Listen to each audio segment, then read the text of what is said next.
I'm Heather and welcome back to my channel. So we are back today with Deathmark.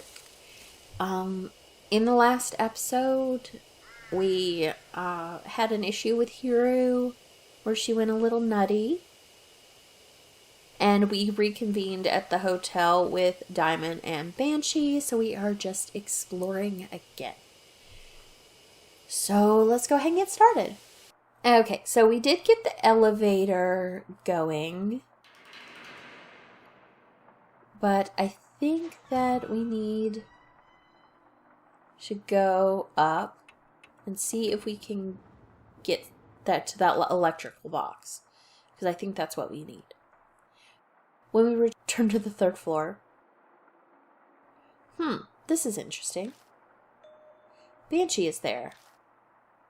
He's appreciating a painting on the wall and mumbling something. What's so interesting about that painting? What are you doing?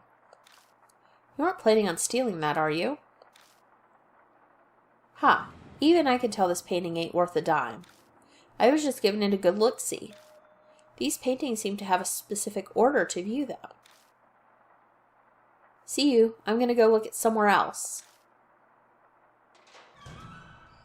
Banshee disappeared towards the stairs.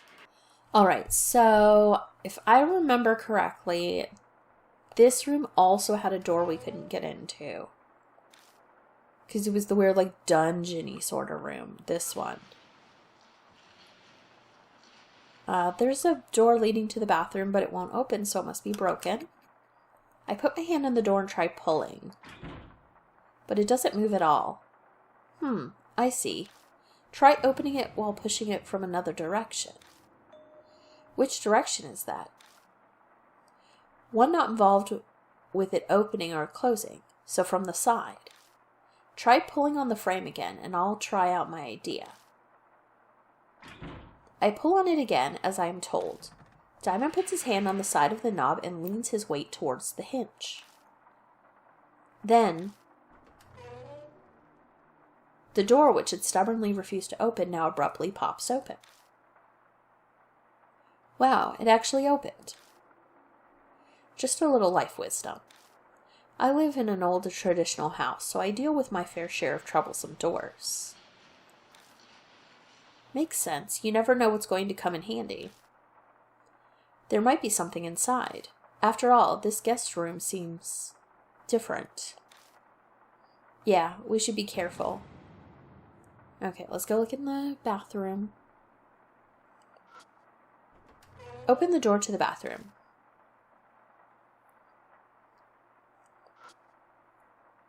There's a shelf stuck on the wall. I check through all the bottles on the shelf. I find a tube that still has something left inside. Maybe toothpaste? I look at the label. Got Vaseline? Well, that'll work for the door, right? White petroleum, huh? It's used as lubricant and moisturizers. Might come in handy. Yeah, for the door. Or the, keyhole. There are dark red stains by the sink. It seems to be dried blood. Someone must have lost a lot of blood, going by how much is on the floor. What the hell happened here? The toilet sectioned off with a glass door. I go inside and flush the toilet. The toilet lets out a horrible coughing noise and spits out some black water. When I look up, I notice something stuck to the side of the tank. Found a worn-out talisman. When I pick up the worn-out talisman, I feel warmth flow through me. Got soul power. Good. The worn-out talisman crumbles silently in my hand. Okay, anything in the shower? Ooh, bloody handprints. There is a bathroom sectioned off with glass. It looks like it is a rather extravagant bathtub. I step inside and dig around inside the bathtub. I immediately notice a large object that looks like a small log. What's this? I stare at it until I realize what it is.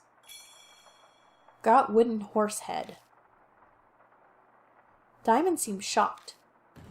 It might be a little late to be saying this, but you really are impressive, Yoshiki.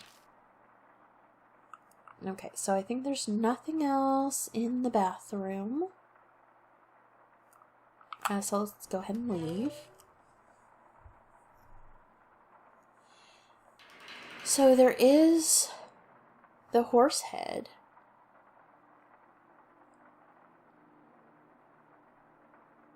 I wonder if it has anything to do with this. A Spanish donkey lies in the corner of the room. I don't want to imagine what it's used for. And the head is missing. Okay, well, it's not letting me do anything with it, so if that's it, it's not it now. So, we were coming up here, I think, to look at the electrical box. It's an object with an iron cover. I think it's some kind of electrical device. I open the cover and peek inside. I don't know the actual name for it, but I find a device that looks like a circuit board. And of course, it's broken. We'll have to fix it if we want to get the elevator moving. Just like the old man said, it normally doesn't move without electricity. Of course, we don't have to actually fix it.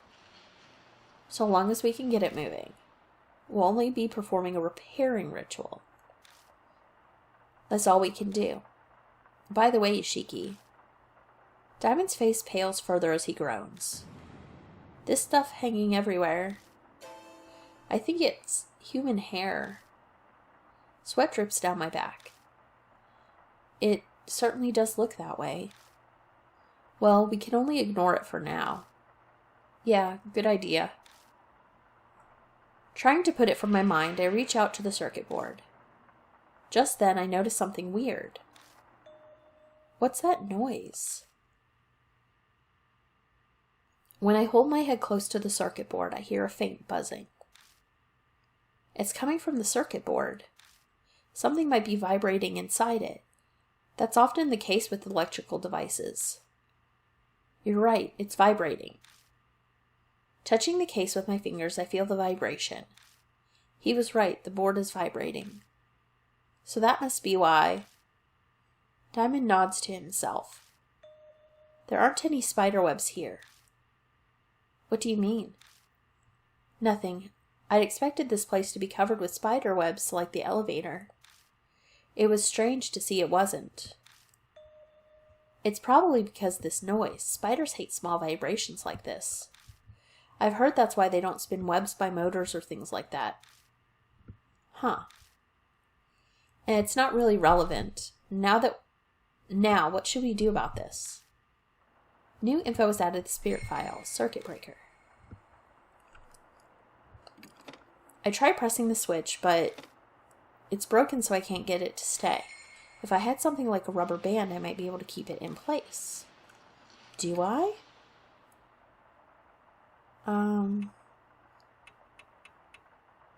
No. Maybe this? I take out the contraceptive. This isn't its original purpose, but it's still rubber. If I stretch it, it should work like a rubber band. I stretch the contraceptive with both hands and hook it on the switch. It takes more strength than I'd expect. I manage to connect the ends and fix the switch in place. You're pretty imaginative. I use the contraceptive to repair the circuit breaker. Okay.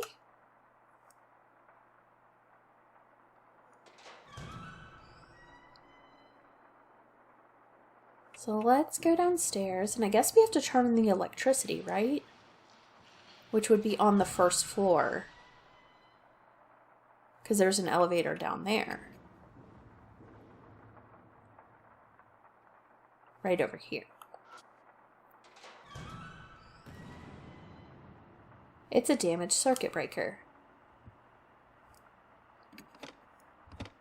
I try moving the switch. There doesn't seem to be anything wrong with it. The copper bar is broken.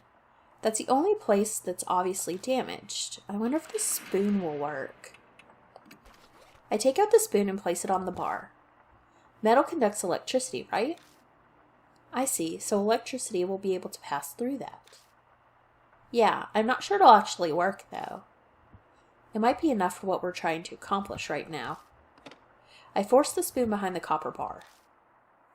and it sticks in place rather nicely. I use the spoon to repair the circuit breaker.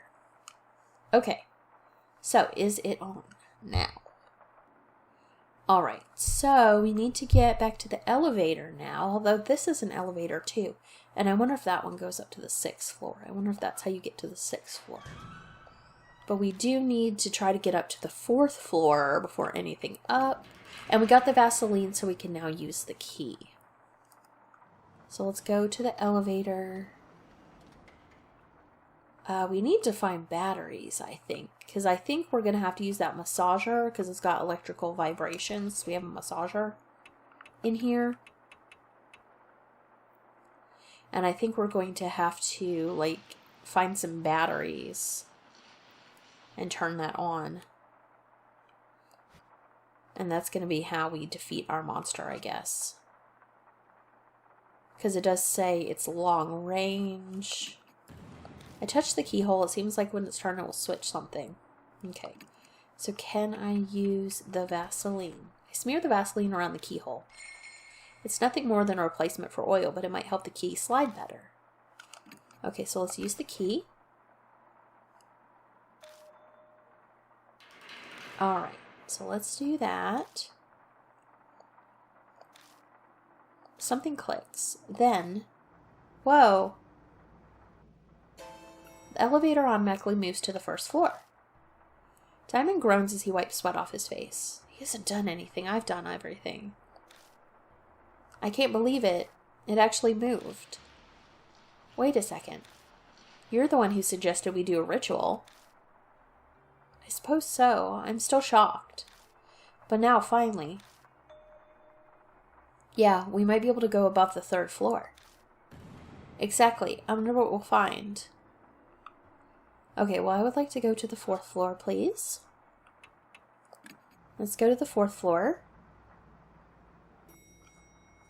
The elevator is stopped at the 4th floor. Looks like we managed to make it up here. Yeah, let's go. Okay, so let's exit the elevator. The gloomy hallway stretches out ahead of us. It doesn't look all that different from the lower floors.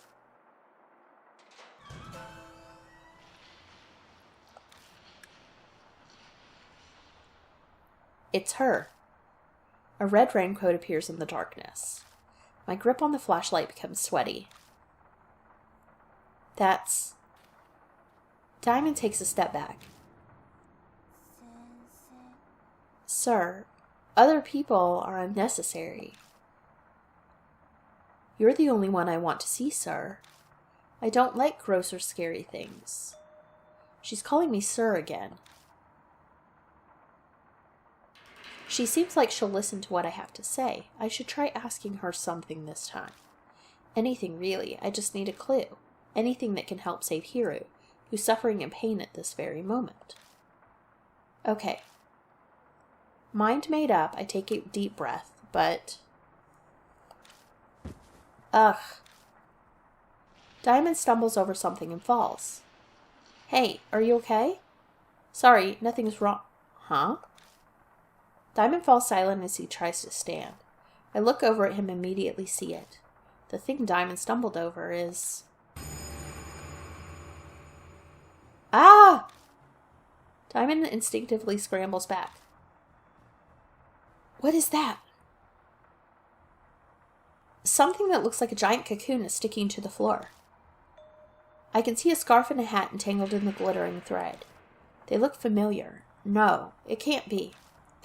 Banshee? Old man, are you kidding?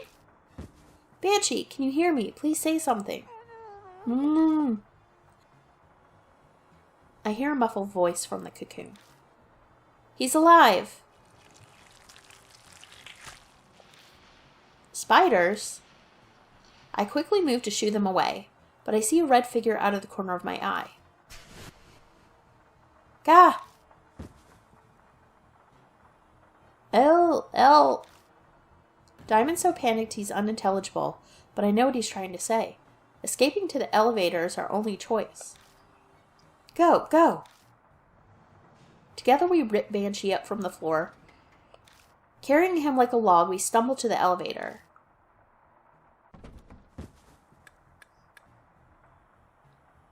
We fall into the elevator and I repeatedly slam the button for the first floor. Banshee, can you hear me? Hey, say something. Diamond tries to give Banshee medical treatment.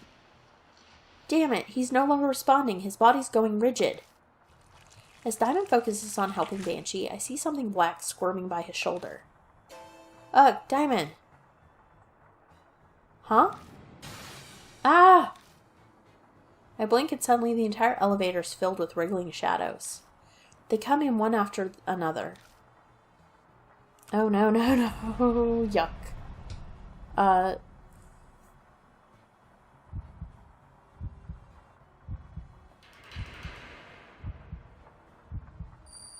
Maybe try to scare them. We can't smash them, there are too many. I bend over and yell loud enough to wreck my throat. The spiders visibly stop moving for a moment.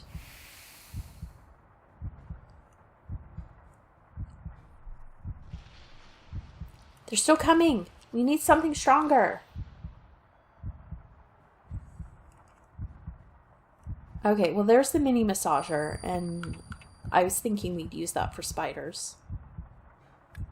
I take the massager out of my bag, press it against the wall, and turn it on. A growling vibration runs through the walls. The spiders suddenly start acting strangely. Okay, that's what I thought.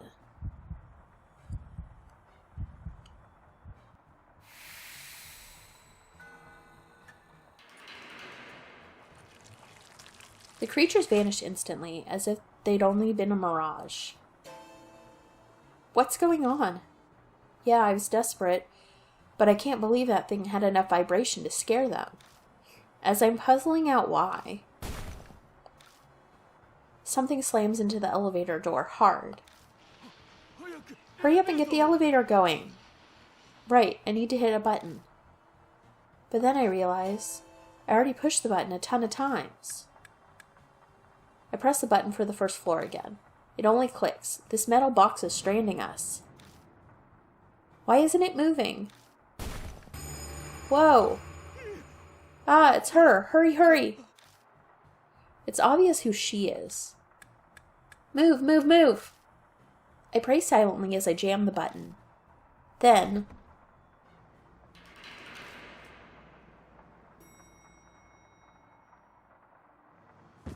we stumble out of the elevator without checking to see where we've stopped. We're on the first floor lobby. Did we escape? Yeah. For whatever reason, the elevator decided to move at the very last second. I doubt my praying actually worked, but I'm not sure what happened, but I think we're safe. I breathe a sigh of relief, and a figure appears in the gloom. Why were you guys in there? Ida? You're both covered in sweat. Did something happen? Of course something. Wait, Ida, did you call the elevator down here? What? Yeah, I mean, it looked like it worked, so Did I do something wrong? Ida holds himself back timidly. It sounds like he thinks I'm mad at him. Diamond silently steps up to him. Then suddenly gives him a hug. Thank you, Ida. Well done. If you hadn't been there, we would have... True, you couldn't ask for better timing. I can't be more grateful that Susie contacted Ida. What's most important right now? Oh, that's right, he needs emergency treatment. Come help me with him, Ida. Okay. Completely clueless, Ida helps us drag the white lump out of the elevator. What is that creepy thing? I hesitate for a moment before I reply, but he should know. Banshee Ito, the old man from the underground shelter. What? What? Whoa, idiot, don't drop him.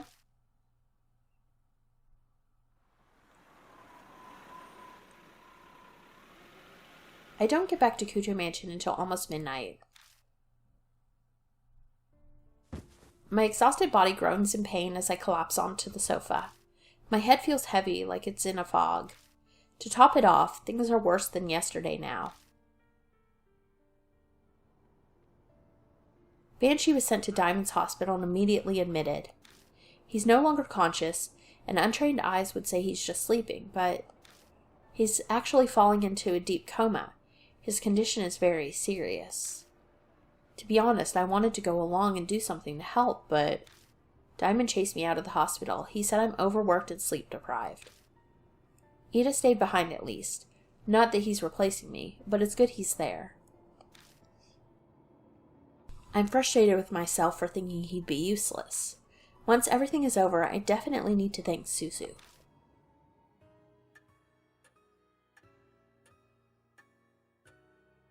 First Hiru, now Banshee. At this rate, even if I keep investigating, if I don't find any clues, thinking about it makes my stomach hurt. Those two might never recover, and that's just assuming their conditions stabilize.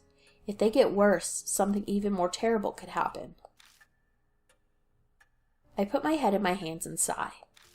The red raincoat flashes in the darkness. What should I do? How do I have to keep investigating tomorrow. Once I finish looking through these documents, I should head straight to bed. Okay, so let's go. I think we have to talk, and that'll put us to sleep, and then we can finish the next day. Okay, let's go ahead and rest for the day.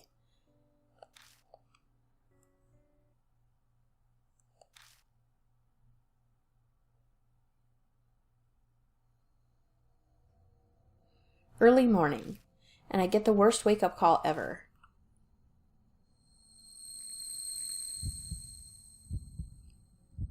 A severe pain threatens to split my head. The mysterious headache from yesterday is back with a vengeance. I meant to go to Diamond's hospital to see Hiru and Banshee while it was light out. Ugh. Spots flash before my eyes. I can't even sit up. I pull the sheets up and wait for it to pass.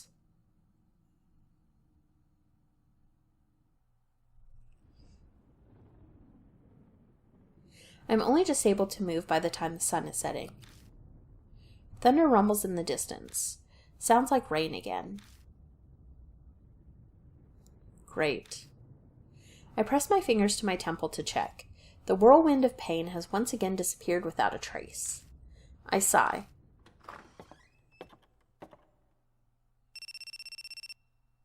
Mashida calls as I'm making coffee in the kitchen. He says he'll come along for tonight's investigation. He must have finally wrapped up his other cases.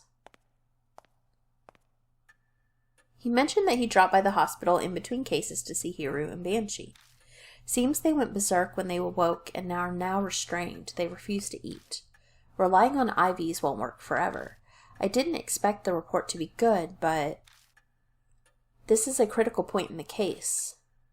Before he hangs up, Mashida utters a warning. Then this is the 11th hour. Mashida doesn't offer a reply. The red lights outside the rain-soaked window are hazy like a wilting flower. It's time to head out.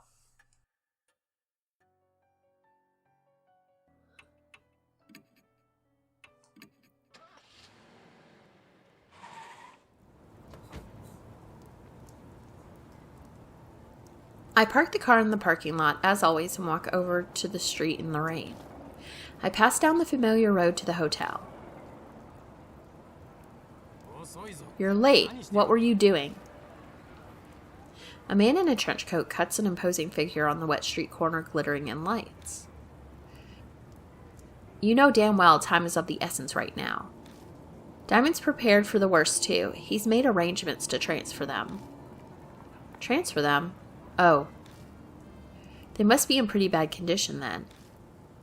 And I didn't mention this over the phone, but I met someone at Diamond's hospital. I ran into Sho Nagashima. Sho? What was he doing there? Some of his gang hangs out here. Guess we're a hot topic with them. They've seen people in and out of the hotel. Nagashima heard about it and figured they were talking about you. He contacted the fortune teller and, well... So now Sho knows about the case too? Why didn't she just keep quiet?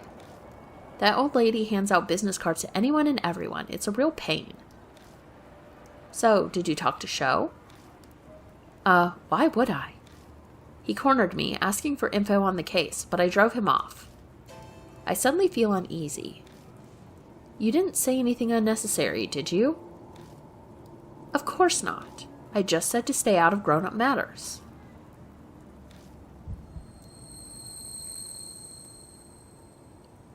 For just a moment, my vision tunnels and blood vessels in my head throb.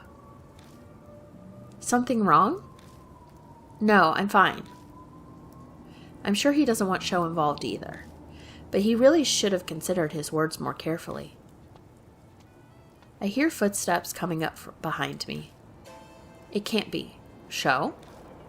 I raise my head with sudden sense of dread.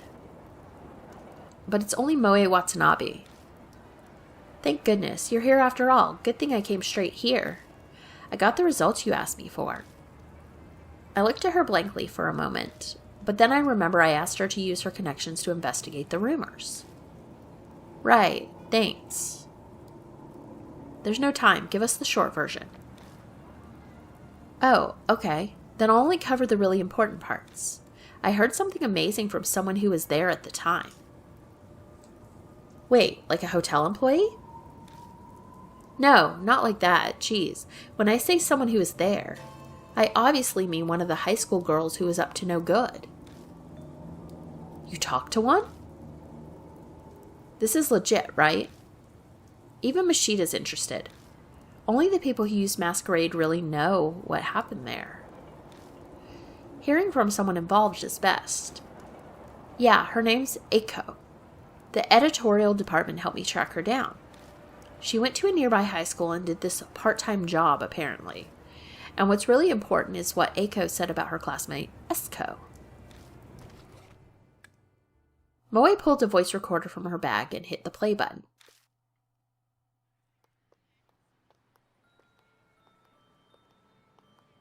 Yeah, a friend introduced me to a part-time job. It was whimsical. I just did it on a whim. Yeah, so we're supposed to meet at that hotel, Masquerade. And there's a system there where someone introduces us to customers. You get a lot of money from it, so everyone was dying to get hired.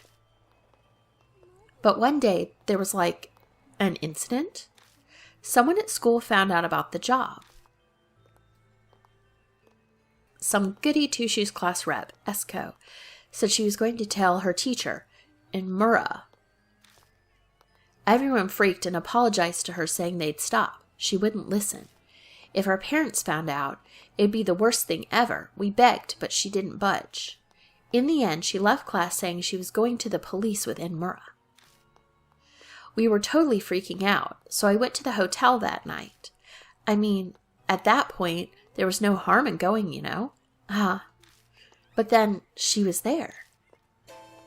Esko was standing in front of Masquerade in the drizzling rain, in a red raincoat. She'd said she was going to the police, so who knows why she was at the hotel.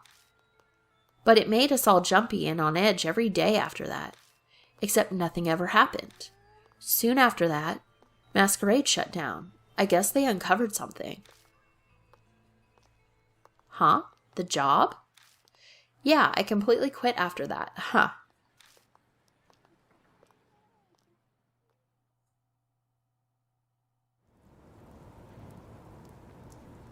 That's Eiko's testimony. Just the important parts, though. Moe got a fascinating first-hand account. The rumors of Red Riding Hood and what was written in the guest books we found in the hotel. All the pieces are in that girl's confession. So what ended up happening to Esko? I don't know exactly, but apparently she stopped coming to school. According to Esko, she suddenly stopped showing up. Mashita snorts. It's too perfect. She was probably just being overly dramatic. Especially that part about the red raincoat. Most people use an umbrella when it's raining. That's true. Mashida's right. It's possible that the raincoat was a sign for whoever she was waiting for, but hardly anyone comes down this street. It doesn't really fit. Is that all you have to tell us? Then hurry up and go home. So I really can't come with you? I worked really hard, you know. Apparently Moe really wants to come. I do feel bad. She worked and got us that info just so she could investigate with us. But... Sorry, but you shouldn't be here. There have already been 2 victims. We can't get you wrapped up in this too. Oh, okay, I understand. Moe nods. I guess she's already over it. You better tell me all about it later, and be careful. She sounds worried about me. She disappeared around the street corner. A siren echoes on the wind, an unnatural howl in the distance. I look up at Masquerade looming before us. What in the hell happened inside that hunk of concrete? There's always a tragic cause to the birth of a spirit. Red Riding Hood must be the same. But I can't watch my friends die. I slowly step forward, trying to escape from the unease that's threatening to engulf me. It's not right for the dead to meddle with the living. Mashida mutters beside me. Is that a personal creed? Nah, just what I think. Mashida clicks his tongue. New info was added to the spirit file. Aiko's testimony.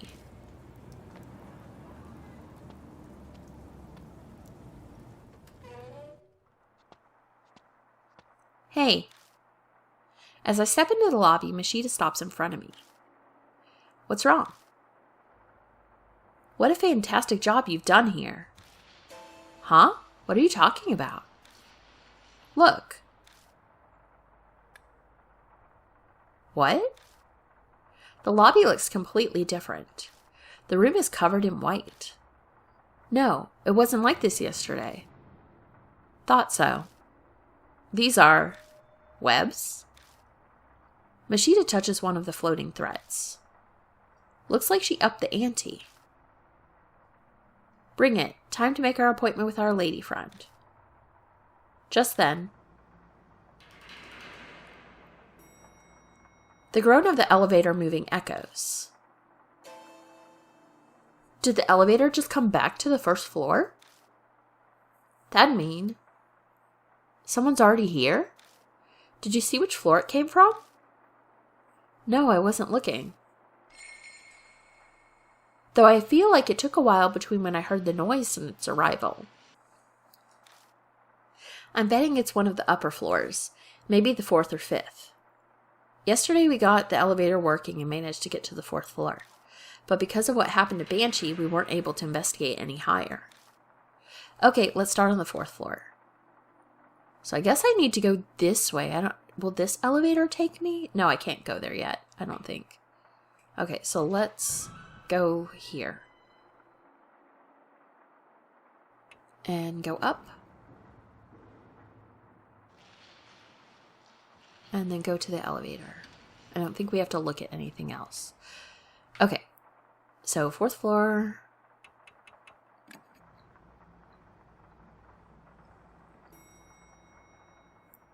Okay. So maybe we can look around now. Okay, the painting. Masquerade Wife. It's a picture of a masked girl running down a trail.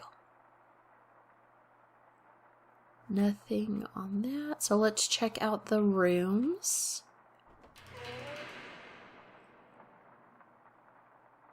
Alright.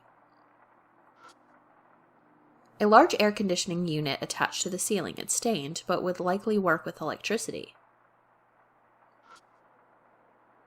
There's a Venetian mask on the wall. Well, let's touch it.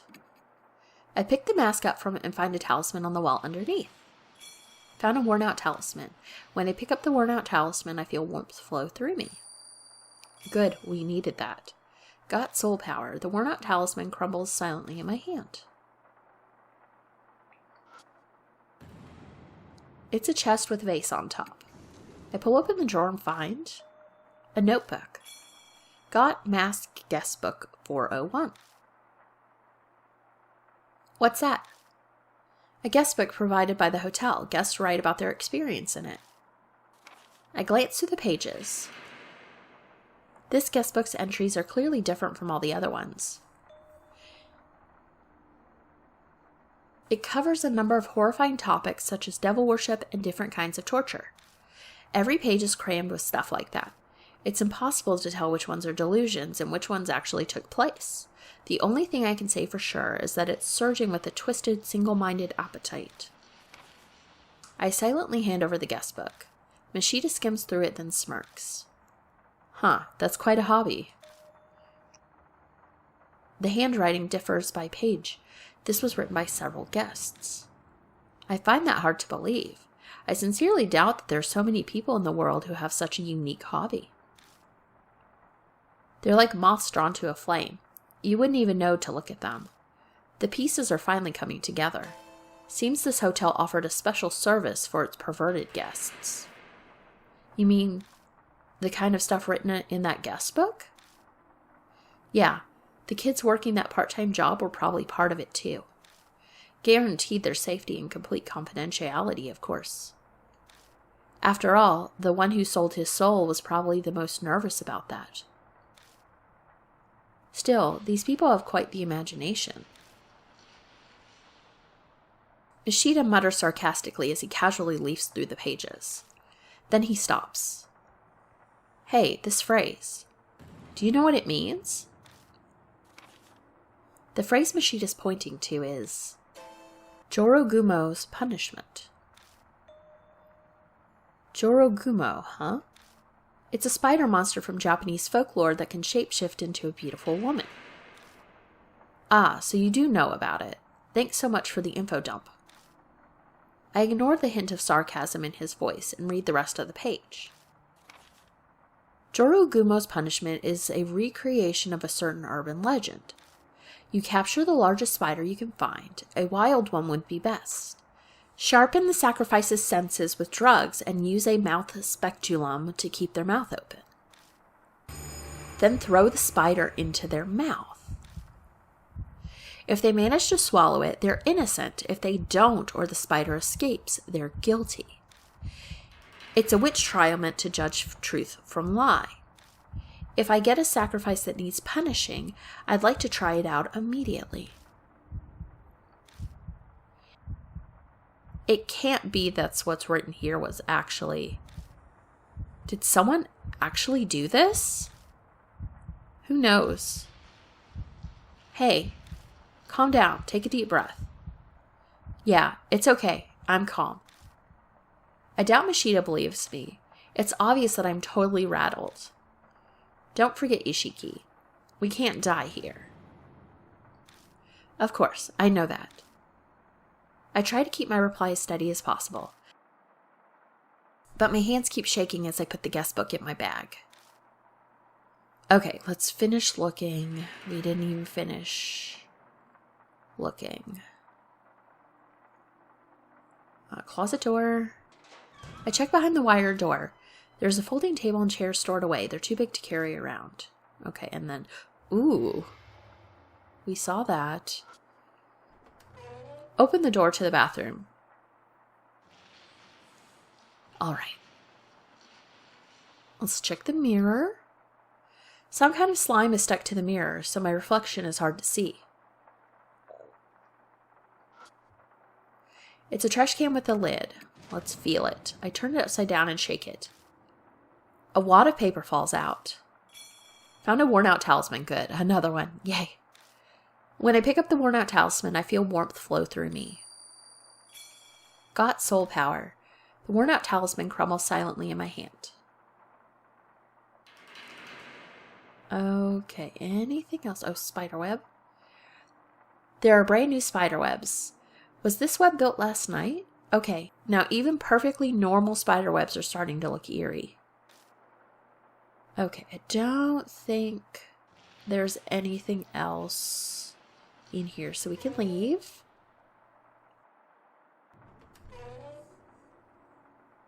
Alright, there's another room, right? Yeah. Okay, so let's go to this other room. Open the door to the guest room and walked inside.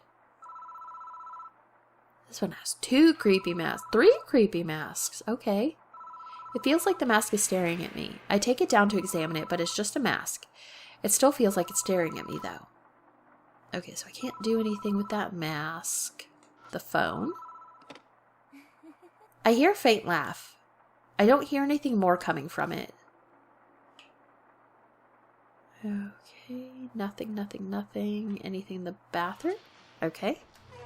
I open the door to the bathroom.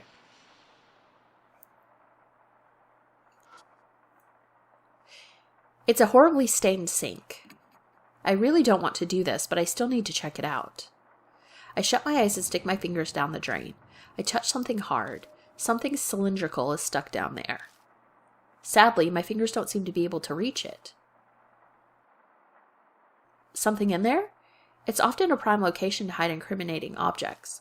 It's likely an important piece of evidence. We should get it. Well, how do I get that? What do I have? I could try the key. I take out the emergency key ring, but what should I do with it? I can't think of a way to use it. I must not have what I need yet then. Okay, so let's finish looking around because I'll need to find something then that will fit in there.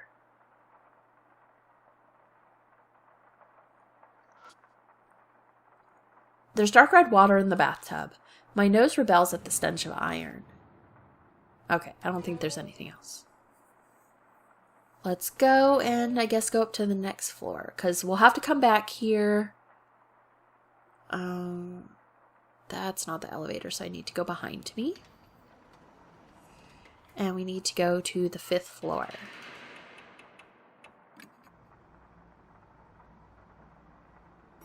Okay, well, I guess we're going to go ahead and end here. Hopefully, like I said last time, hopefully the next part is the last part. But yeah, that is everything for this time, and I'll see you guys next time. Bye!